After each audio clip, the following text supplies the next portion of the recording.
네, 북한이 자신들의 요구사항을 받아들여야 북미 대화가 다시 가능해질 것이라고 밝혔습니다.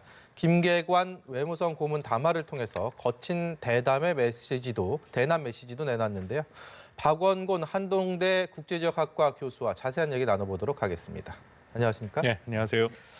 어제 김계관 외무성 고문이요. 김계관 고문이 사실상 북한 외교의 상징적인 인물이고 북핵 협상을 오랫동안 실무적으로 주도해왔던 인물인데 네.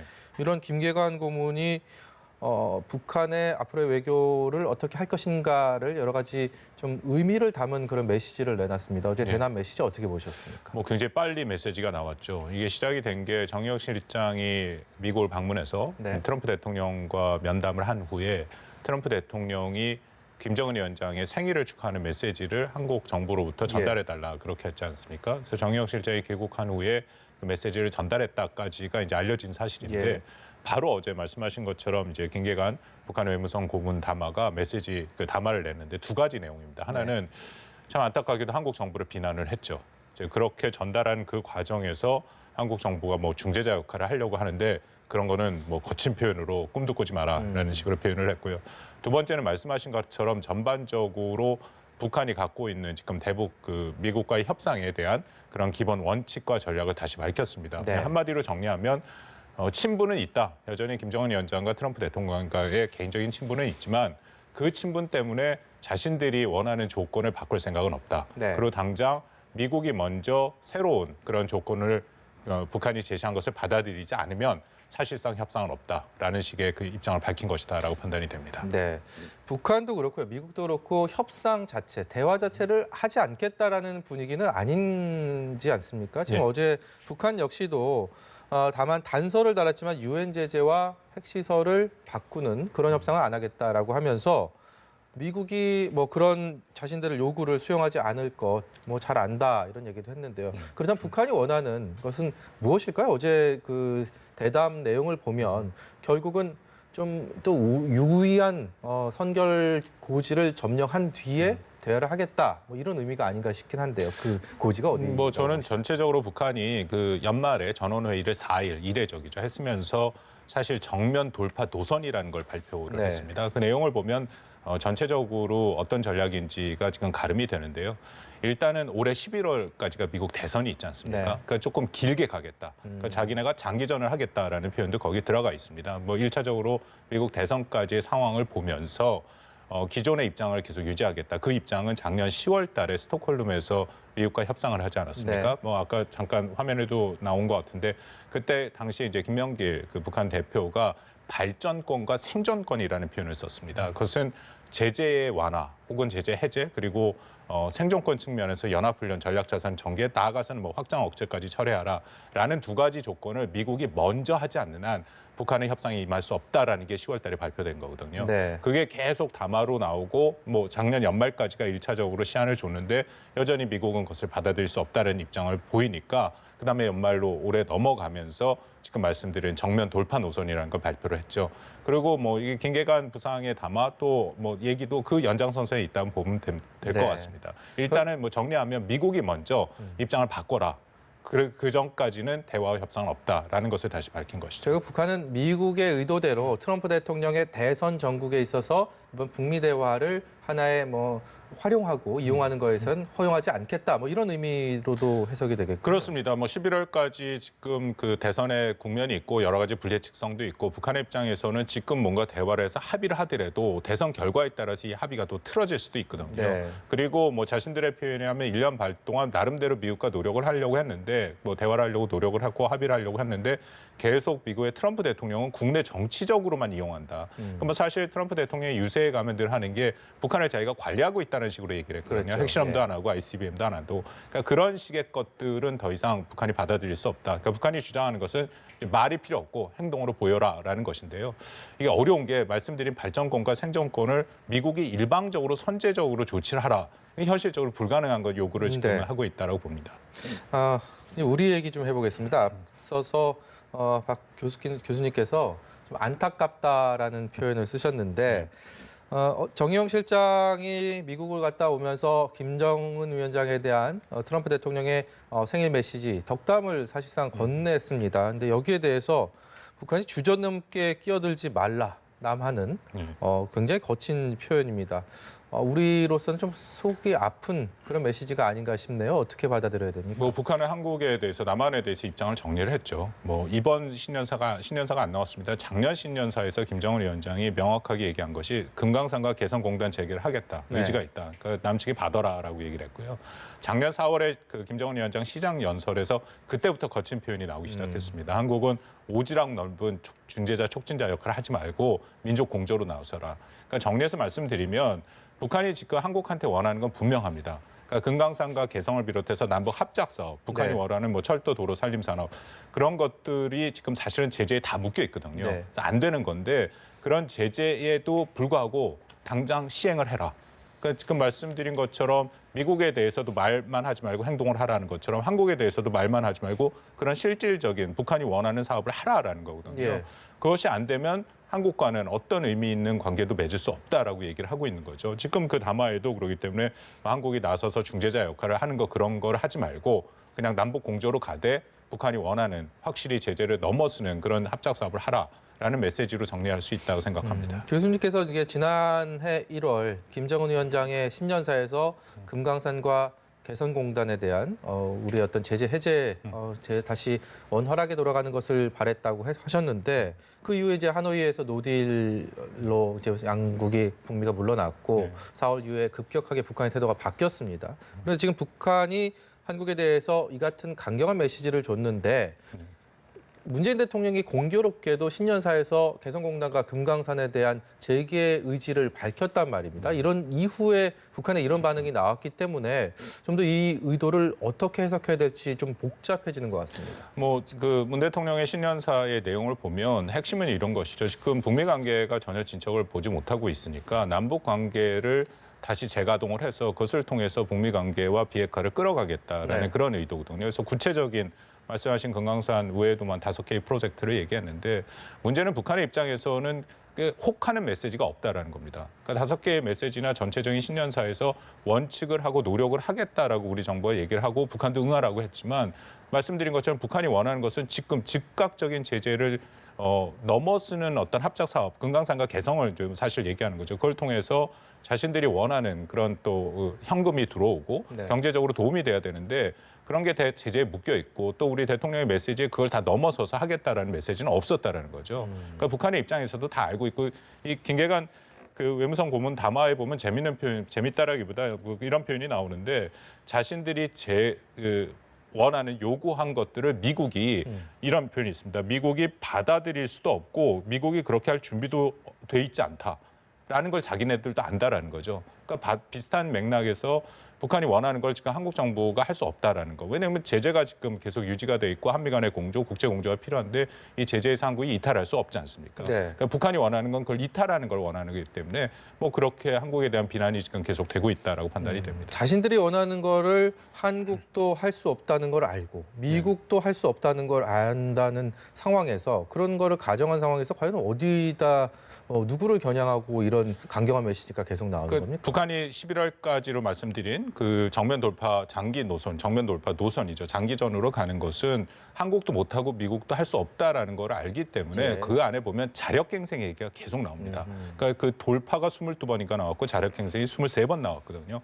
그러니까 11월까지 상황을 좀 보면서 이게 뭐 미국의 대선이 게 유동적이지 않습니까? 한국도 사실은 선거가 있고 여러 가지 변화되는 상황에서 때로는 압박을 하고 또 뭐 어떻게 보면 대화에도 일정 부분은 응할 가능성은 저는 있다라고 보는데 그런 상황을 통해서 자신들이 원하는 걸 끌어가겠다라는 그런 이제 메시지라고 볼 수 있죠. 네.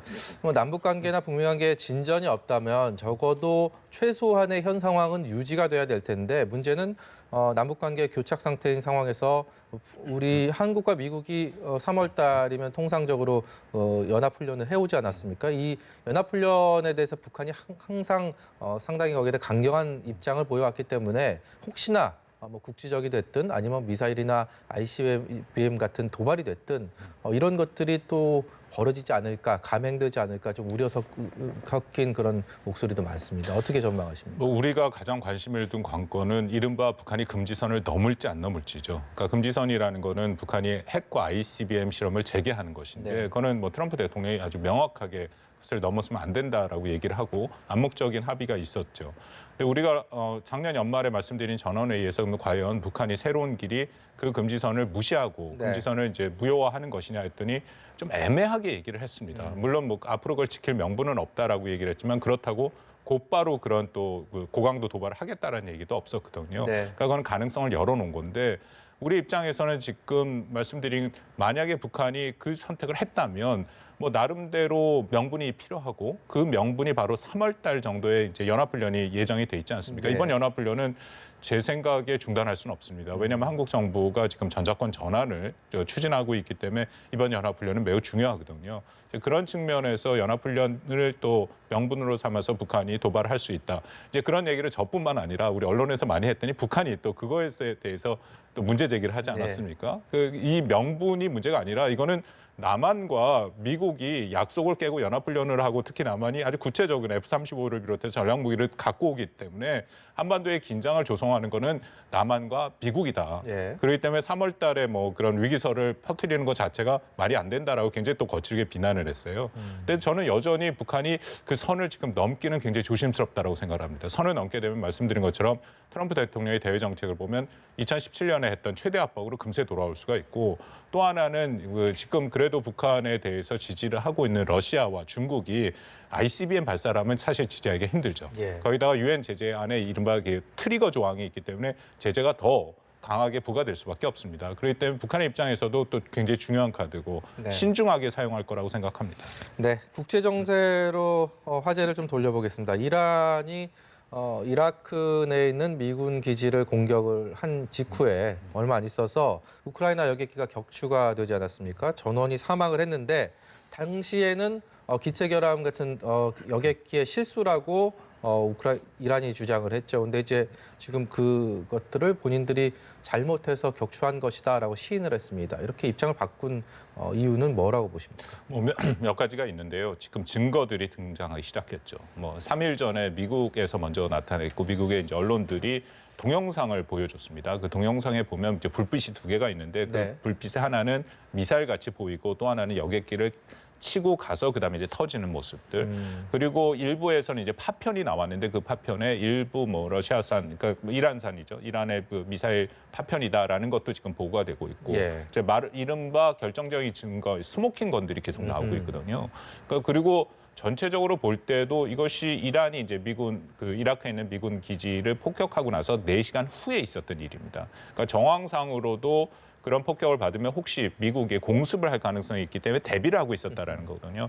그러니까 여러 가지 측면에서 이 가능성이 높은데 그리고 증거도 나오고 있고 이제 더 이상 이란이 이것을 아니다라고 얘기할 수 없는 그런 상황이 온 거죠. 그래서 뭐 사실은 지금 이란은 인정한 것은 상당히 용기 있는 행동이다라고 생각을 합니다. 왜냐하면 이게 구체적으로 보통은 이제 국제조사단이 들어가서 확인을 하고 이제 그런 작업 후에 최종적으로 인정을 하는데 네. 여기는 사전에 인정을 했죠. 이미 네. 사과까지 했고. 그렇다면 그냥 뭐 사과를 한 사원에서 해결이 될 수도 있는 겁니다. 아니요, 좀 그렇진 않을 것 않죠. 같은데요? 인제부터 시작이고요. 예. 아주 명확한 그 원인이 다 인제 국제조사단이 들어가는 거죠. 그래서 어떻게 이게 발사가 됐느냐부터 시작을 해서 그 자세한 내용들을 다 확인을 해야 되고요. 사과가뿐만 아니라 배상도 당연히 다 해야 되고 재발 방지도 해야 되고 책임자 처벌도 해야 된다라고 생각됩니다. 근데 더불어서 이란이 이렇게 빨리 움직인 것은 미국과의 관계도 생각을 한 거죠. 네. 왜냐하면 지금 이 시점에서 미국은 이미 증거를 갖고 있는데 이란이 계속 거부를 하면 국제 여론전을 통해서 미국이 이란을 압박할 수 있거든요. 네. 그런 것도 고민을 하면서 전반적으로 빨리 그래도 처리를 하려고 이란 정부가 결정을 했다라고 생각합니다. 미국과 이란의 어떤 중동의 위기가 서로 장군, 멍군 하는 이런 모양새에서 더 확전되지 않을까 많은 분들이 우려를 했을 텐데 지금 상황은 미국이 거기에 대한 대응, 뭐 군사력 행동보다는 경제 제재를 좀 그쪽으로 선회하는 그런 분위기입니다. 이런 식으로 좀 중동 정세가 어떤 확전 가능성은 조금 적어졌다 이렇게 보십니까? 현재로서는 그렇습니다. 왜냐하면 그 이라크에 있는 미군 기지가 공습을 받고 난 후에 원래 트럼프 대통령이 곧바로 기자회견을 하려고 했었거든요. 그 기자회견이라는 것은 사실 뭐 이란에 대해서 전쟁을 선포할 수도 있는 가능성도 있었는데 조금 뒤로 미루고 상황을 보니까 어쨌든 미군 사상자, 이라크 사상자도 전혀 나지는 않았습니다. 예. 건물만 파괴되고요. 그게 아주 중요한 변수였다라고 생각을 하는데 만약에 미군 사상자가 났으면 미국이 이렇게 물러서지는 않죠. 그래서 발표한 것이 이제 군사적인 작전을 안 하고 대신에 경제 제재를 하겠다라고 예. 얘기를 한 것이고요. 경제 제재는 뭐 이란에 대한 경제 제재는 미국이 이미 시작을 했습니다. 그러니까 2015년에 이란과 미국과 이제 다른 5개 국가와 함께 맺은 핵 합의를 트럼프 대통령이 2018년에 파기를 했죠. 그리고 2018년부터 19년 이미 경제 제재는 지금 계속 부과를 하고 있거든요. 그것을 네. 통해서 비핵화 문제, 이란의 핵 문제를 다시 다루겠다라는 그런 입장이죠. 네, 2020년 새해 뭐 벽두부터 이렇게 국제 정세적으로 국제 지역적으로 여러 가지 이렇게 이슈들이 많이 터지면서 우리는 과연 어떤 영향을 받게 될지 굉장히 고민스러운 부분입니다. 특히 이란 문제도 그렇고요. 남북 관계도 앞서서 말씀하신 것처럼 이렇게 우호적으로 뭐 부드럽게 흘러가지 않는 분위기 때문에 우리 쪽에 어떤 영향을 받게 될지 그리고 어떻게 대응해야 될지 고민스러운 부분인데요. 어떻게 보십니까? 지금은 뭐 불확실성이 매우 높죠. 근데 가장 큰 문제는 이제 북한 문제인데 말씀드린 것처럼 이게 금지선이 북한이 넘을지 안 넘을지 3월 달이 저는 여전히 고비라고 생각을 하고 일단 금지선을 안 넘게 한국 정부는 미국과 또 중국도 포함해서 주변국과 같이 공조해서 이렇게 하는 것이 중요하고요. 더불어서 또 어떻게든지 북한을 이 대화의 협상의 테이블로 다시 데려올 수 있는 그런 방안들 물론 굉장히 지금 제한됩니다. 네. 말씀드린 것처럼 북한이 굉장히 강경한 입장이기 때문에 그래도 그 노력을 해야 되고요. 조금 발을 넓혀서 보면 뭐 지금 조금 전에 연합뉴스에도 나왔습니다. 방위분담 협상 네, 여전히 네. 한미 간에 매우 첨예한 문제고 또 이란과의 핵 문제는 이 북한과의 핵 협상에 미국의 입장에서는 두 개를 같이 갈 수밖에 없습니다. 이란과의 핵 합의를 파기하면서 굉장히 높은 수준의 핵에 대한 비핵화를 이란한테 요구하고 있거든요. 근데 그런 상황에서 북한한테 트럼프 행정부가 양보할 수가 없죠. 그러니까 그런 전체적인 상황을 우리는 잘 판단을 해서 지금 전략을 만들어 가야 되고요. 하나 마지막으로 미중 간의 갈등 역시 2020년에 저는 더욱더 심화될 거라고 생각을 합니다. 그러면 우리는 뭐 여기 지정학적 위치에서 양쪽에서 다 지금 압박을 받을 수밖에 없기 때문에 그 부분도 한국 정부가 정말 정교하게 접근을 해야 된다라고 생각합니다. 마지막으로 지금 뭐 이란과 미국의 전면전 양상이 아니기 때문에 우리의 그 호르무즈 해협에 대한 파병 움직임이 상당히 구체화되는 상황으로 가던 상황에서 지금 이제 좀 일단락됐다, 조금 가능성이 희박해졌다 이렇게 봐도 되겠습니까? 아니 뭐 정부의 입장을 뭐 2, 3일 전에 최근까지 보면은 거의 결정을 한 것 같습니다. 뭐 이미 작년에 어느 정도 얘기가 된 거라고 저는 미국이랑 된 거라고 생각을 하는데 호르무즈 해협 파병을 결정을 하되 미국이 원하는 호위 연합체가 있거든요. 네. 그 연합체는 들어가지 않고 단독 작전을 청해부대가 작전 반경을 넓히는 형태로 그렇게 해서 아마 파견을 할 가능성이 지금 현재로서는 높아 보입니다. 네, 오늘 말씀 여기까지 듣도록 하겠습니다. 지금까지 박원곤 한동대 국제지역학과 교수였습니다. 고맙습니다.